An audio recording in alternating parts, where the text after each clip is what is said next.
Hola, bienvenidos a todos. ¿Cómo están? Mi nombre es San.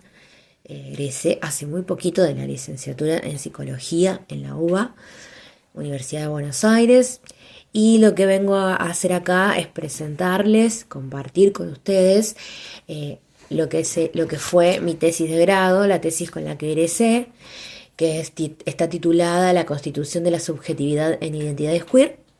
Y me parece importante compartir con la gente este tema e invitarles a un diálogo abierto, a que me hagan preguntas, sugerencias, críticas, que recomienden autores, no sé.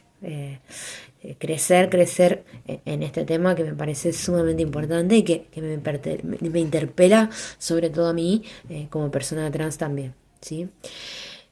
Bueno, la idea de este trabajo surge como una preocupación, podemos decir, una preocupación que me nace, que es una preocupación, podemos decir, ética, clínica y teórica, ¿no? Y es esto de justamente pensar cómo se constituye la subjetividad en aquellas personas cuya vivencia individual se escapa, se aleja, no encaja dentro de las categorías tradicionales de género y sexualidad. Justamente las identidades queers, trans, travestis, son las que cuestionan las fronteras muy rígidas del sistema sexo-género.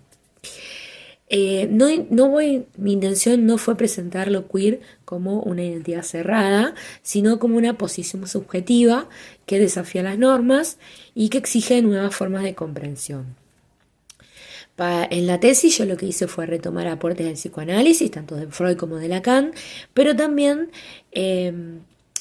siempre para tratar de entender, ¿no? Y analizar cómo se configura el yo desde la infancia, a través del deseo, del goce y de la relación con los otros significativos, pero también incorporé autores contemporáneos como Judith Butler, Irene Meller, Deborah Tager, etc. Lo que se propone entonces es un yo, no como una entidad preformada, sino como una construcción, ¿no? Que surge, podemos decir, de tres grandes dimensiones, que es el deseo, el goce y las normas sociales. El deseo tanto propio como deseo que viene del gran otro, ¿no? Y que va orientando nuestras identificaciones. El goce, pensado como desde el psicoanálisis, ¿no? No se limita al placer físico, el goce en psicoanálisis, sino que se refiere más a una experiencia subjetiva, sabemos, una experiencia subjetiva intensa, a veces incluso contradictoria, que puede incluir malestar, transgresión o exceso. Y bueno, cada sujeto se relaciona con su goce de manera singular y esa relación influye, obviamente, va a influir en cómo se constituye la identidad. Y con respecto a las normas sociales, las normas sociales habilitan o restringen el reconocimiento, ¿no? Y ser reconocido justamente es una condición para existir simbólicamente como sujeto. Existimos porque somos reconocidos. Existimos simbólicamente porque somos reconocidos por un otro, por la sociedad. Si una identidad no es reconocida por el entorno, o sea, la existencia de esa identidad, entonces podemos decir que es totalmente vulnerable. También voy a analizar los procesos de identificación temprana, cómo son esos procesos, el impacto de las instituciones, familia, escuela, sistema de salud, el tránsito adolescente, ¿no? Todo lo que atraviesa el adolescente, la apropiación simbólica del cuerpo, todos factores que influyen en cómo se configura la subjetividad de las personas queer específicamente, es lo que voy a hablar. Y bueno, cómo pueden sostener o transformar su modo de ser o habitar el mundo. Lo que busco es abrir un espacio, como ya dije, de escucha, comprensión para subjetividades que han sido marginadas históricamente o patologizadas, subjetividades que obviamente lejos de ser desviadas, podemos decir que nos están invitando a repensar los límites de lo humano, del lenguaje, del deseo y del reconocimiento.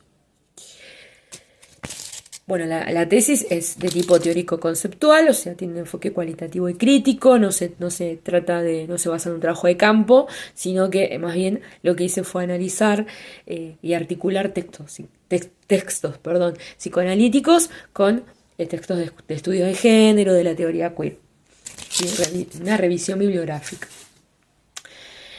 Bien, respecto a lo que es la identidad de género, podemos decir que si ya sabemos que el yo, trayendo a Lacan, es una construcción, es algo que se construye, que no nacemos, no es algo fijo, vamos a pensar entonces a la identidad de género como algo que no es un atributo fijo ni tampoco determinado biológicamente, sino que es una construcción subjetiva que comienza en la infancia a partir de la relación con los cuidadores primarios. Acá yo tomé algo que dice la autora Deborah Tajar, muy recomendable de mi parte, que nos dice que esta identidad tiene una constitución tanto intrapsíquica como intersubjetiva, ¿no? Se gestan las primeras identificaciones del infante, que establece con quienes lo rodean, especialmente con figuras maternas o paternas, pero que no es un proceso pasivo. El infante no solo recibe proyecciones sobre lo masculino, lo femenino, ¿no? Sino que va seleccionando, incorporando, incluso rechazando rasgos que le son ofrecidos por el entorno. Entonces la identidad de género podemos decir que se construye activamente, como una negociación entre propuestas externas e internas, propuestas externas e inscripciones internas, y es un proceso dinámico que puede ser revisitado, modificado y legitimado en diferentes momentos de la vida. Por otra parte, tenemos la orientación sexual, ¿no? Y ahí podemos decir entonces que la orientación sexual se establece posteriormente, ¿no? Es algo que se da especialmente en el momento de la salida del complejo de Edipo. Ya cuando el sujeto comienza a ubicarse frente a la diferencia sexual y va eligiendo un objeto de deseo. En este punto se va a constituir lo que Deborah Tajar denomina modalidad deseante, que no va a determinar la identidad de género porque esta ya fue previamente constituida, ¿no? Tanto hay diferentes autores, tenemos que lo que hacen es subrayar, ¿no? Que la orientación sexual, podemos decir, y la orientación sexual y la identidad de género van a necesitar ser reconocidas y validadas socialmente. Y esa necesidad se va a volver especialmente necesaria en la adolescencia, ¿no? Muy visible en esa etapa, ya que es una etapa marcada por transformaciones corporales y por exigencias sociales, que van a presionar al sujeto a definirse con rapidez. Y bueno, ahí la identidad se va a ver tensionada por el juicio del entorno y puede tambalear si no encuentra un espacio donde ser sostenida simbólicamente. Respecto especialmente a las identidades trans, ¿sí? Lo que yo hice fue extraer definiciones de la RAE que nos trae la autora Luisa Di, que son definiciones que están viendo en pantalla, que definen al travestismo y a la identidad travesti de una forma en la que podemos decir tienden a reducirlos a un disfraz, a un engaño, ¿no? Con una mirada que genera estigmatización y que va a alimentar una idea de anormalidad, ¿no? Que no se sostiene frente a las experiencias reales de quienes habitan esas identidades. Desde edades muy tempranas, las personas que expresan una identidad de género diferente a la esperada suelen ser medicalizadas, rechazadas o sometidas a controles que buscan corregir lo desviado.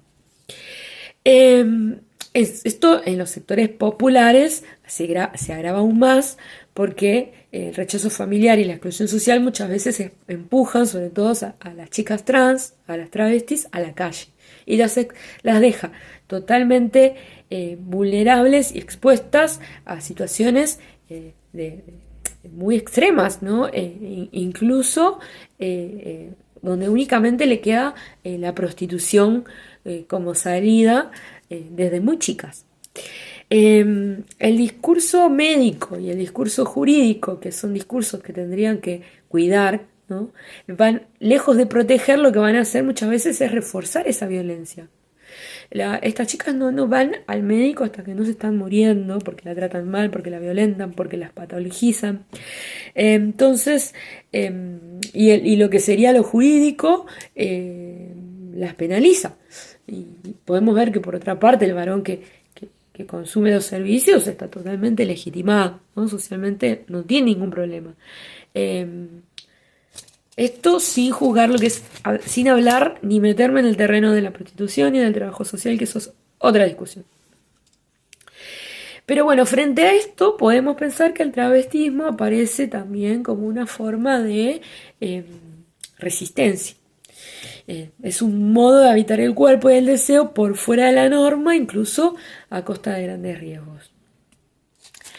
Por suerte, el cambio identitario se está dando cada vez más tempranamente porque hay estrategias de ocultamiento social como el closet que que antes inhibían muchísimo más a estas identidades, ¿no? Pero bueno, sigue pasando, lamentablemente. Me parece importante describir un poco lo que sucede en la adolescencia, porque es ahí donde se producen transformaciones decisivas en el cuerpo y en la subjetividad. Es un tiempo de resignificación, donde el sujeto se enfrenta a la necesidad de apropiarse simbólicamente de un cuerpo que ha cambiado y que muchas veces le resulta extraño e incluso angustiante.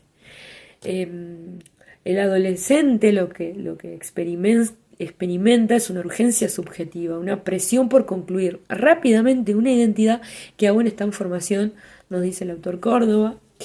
Lacan aporta acá la noción de tiempo lógico, ¿no? Porque esto de ver, comprender y concluir para explicarnos cómo el sujeto necesita pasar por distintas etapas antes de asumir una posición frente al goce y al deseo. Sin embargo, bueno, en este contexto social, contexto actual sobre todo, dominado por la inmediatez, muchas veces no hay espacio para ese tiempo lógico del que habla Lacan, y el entorno familiar, social, escolar, lo que exige son respuestas rápidas, ¿no? ¿Qué sos? ¿Qué sos? ¿Qué te gusta? Entonces, ¿a quién deseas? Y cuando el adolescente no responde con algo que no es lo socialmente esperado, el adolescente queer queda expuesto al juicio, a la medicalización o incluso a la exclusión. El autor Córdoba nos trae un concepto muy interesante, que es este concepto de Corpsy, que lo que hace es hablarnos después les voy a pasar toda la bibliografía que usé, lo que hace es hablarnos que el cuerpo no es solamente, o sea, nos ayuda a pensar el cuerpo no solamente como una entidad biológica, que es puro soma, sino que también es una construcción simbólica el cuerpo.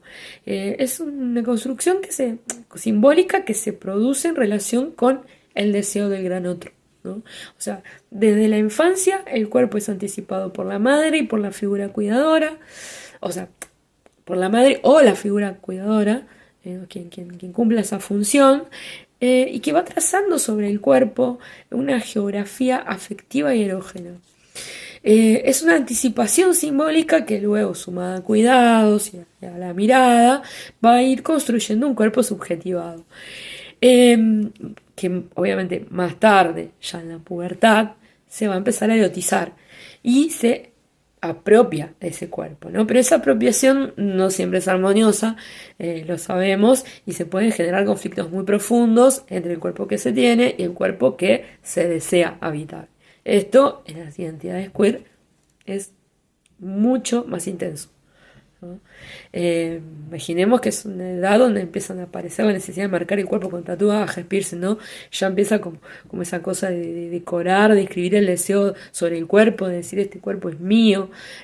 Imaginen una persona que ve un cuerpo que se aleja completamente del cuerpo que desea habitar.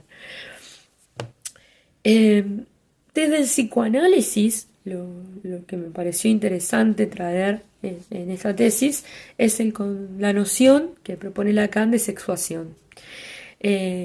la sexuación, o sea, no entendida como una cuestión biológica ni como un rol social, sino como una posición subjetiva en relación con el goce. Freud ya nos había planteado que no nacemos con una identidad sexual definida, sino que ésta se va construyendo a lo largo del desarrollo en relación con el complejo de Edipo y la experiencia de castración, pero Lacan retoma esto y lo radicaliza, ¿no? Él habla de que no hay relación sexual plena, ¿sí? Porque no existe una proporción simbólica entre los sexos, o sea, lo que hay son posiciones sexuadas, una lógica del todo fálico y una lógica del no todo, vinculada más a lo femenino, podríamos decir. Y este marco permite pensar que la identidad sexual no es un destino anatómico, ¿no? Sino que es una forma singular de habitar el lenguaje, de habitar el cuerpo y de habitar el deseo. Y en ese punto, lo queer aparece ya no como una anomalía, sino como una posibilidad subjetiva legítima dentro de la estructura. Con respecto al feminismo, yo lo que hice fue situar este trabajo en el cruce entre psicoanálisis y las teorías feministas, no para oponerlas, sino para que entren en un diálogo crítico.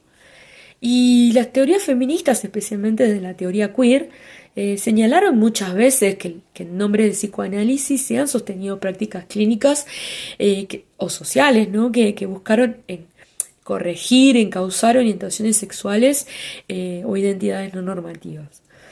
La idea mía no era criticar el psicoanálisis en este trabajo, sí reconocer que los usos normativos que se han hecho de él no fueron buenos, pero sí me parece muy importante resaltar que al contrario, cuando el psicoanálisis se despoja de las pretensiones normalizadoras, ofrece herramientas potentes. O sea, ofrece herramientas potentes para alojar la diferencia, para alojar el malestar, para alojar el deseo y el goce en su singularidad.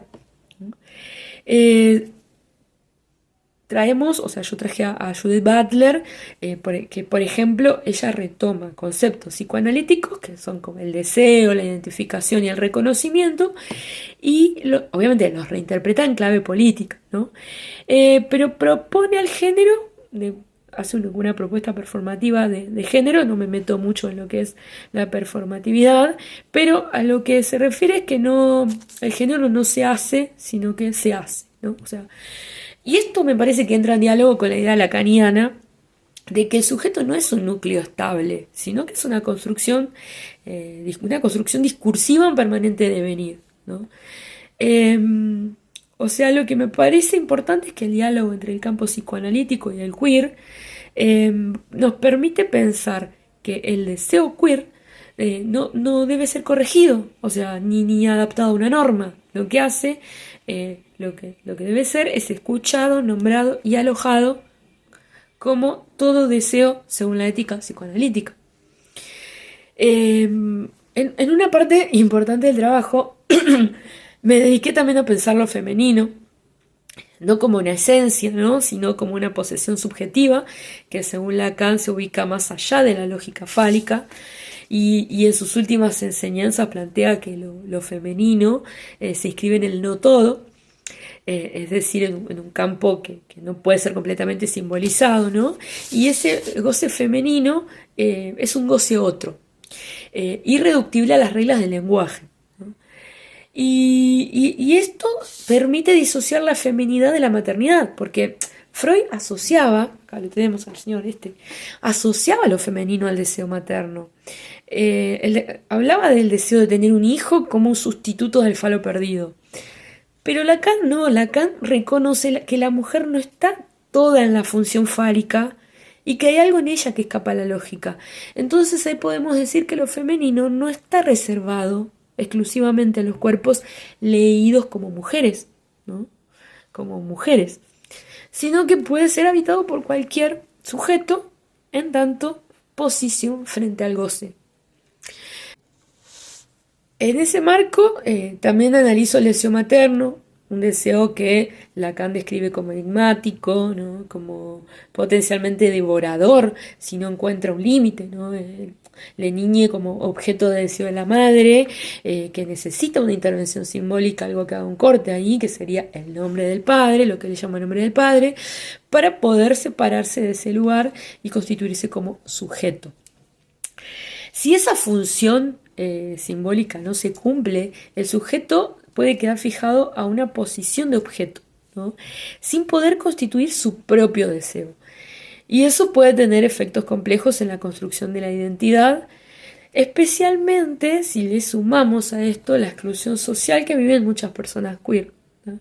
Qué difícil constituirse como sujeto en una sociedad donde lo diferente es excluido, lo diferente hablando específicamente en identidades queer. Una de las últimas cosas que quiero decir es algo más de Judith Butler. Ella, desde la teoría queer, retoma y resignifica muchos conceptos psicoanalíticos y sostiene que el género no es una esencia, sino que no es una esencia que se descubre, sino que es una práctica que se realiza. O sea, ella dice que no se nace mujer, no se nace hombre, no se nace no binario, ¿no? Sino que uno deviene en relación con normas históricas y sociales que van regulando lo inteligible como vida. Y el deseo en ese sentido no es individual, no es libre, sino que necesita del reconocimiento. Necesita del reconocimiento para existir. Y Butler se hace una pregunta que me parece hermosa, una pregunta muy, muy linda, que es esta. ¿Puedo desear y a la vez ser reconocida como alguien cuya vida merece ser vivida? ¿No? Una pregunta muy linda para pensar. ¿Puedo desear? ¿No? ¿Puedo constituirme, pienso yo, puedo constituirme en un sujeto deseante, ¿no? Y a la vez ser reconocida como alguien cuya vida merece ser vivida? Bueno, la respuesta no es obvia, porque bueno, muchas normas culturales excluyen e invalidan formas de vida queer, considerándolas no humanas, inestables, peligrosas. Pero bueno, desde su perspectiva, la lucha no pasa solo por la afirmación de la diferencia, sino por ampliar las condiciones que permiten que esa diferencia sea reconocida sin violencia, ¿no? Lo que me parece es que lo que yo quise hacer en esta tesis es tomar el aporte que hace Butler para enriquecer el pensamiento psicoanalítico sin oponerlo, como ya había dicho, sino poniéndolos en tensión. Y lo que Butler señala es que el deseo no puede desligarse de la norma, ¿sí? El deseo no puede desligarse del poder, del lenguaje y del lugar que el sujeto ocupa socialmente. Y eso también es algo que el psicoanálisis, cuando escucha, puede alojar. Como cierre, lo que sostengo yo en esta tesis, como ya les dije, es que la subjetividad queer no es una desviación, claramente, sino una legítima de construcción del yo, un yo que se inventa y se reinventa en diálogo con el deseo, el goce, las identificaciones y las normas sociales que lo reconocen o no. Que también que la identidad no es una esencia, sino una práctica simbólica, afectiva y política, que el cuerpo no es solo biología, sino que es un lugar donde se inscribe el deseo del gran otro, donde se marca, se goza, se nombra y se resiste. Esta investigación no pretende definir lo queer, sino abrir un espacio donde esas subjetividades puedan ser escuchadas sin prejuicio ni corrección. Y me parece que el psicoanálisis, cuando se despega de la función normalizadora, puede ofrecer una escucha ética capaz de alojar el malestar, la diferencia y la invención subjetiva, porque bueno, si toda subjetividad es singular, entonces lo queer no es lo otro del sujeto, sino que es otra forma posible de sujeto. Gracias.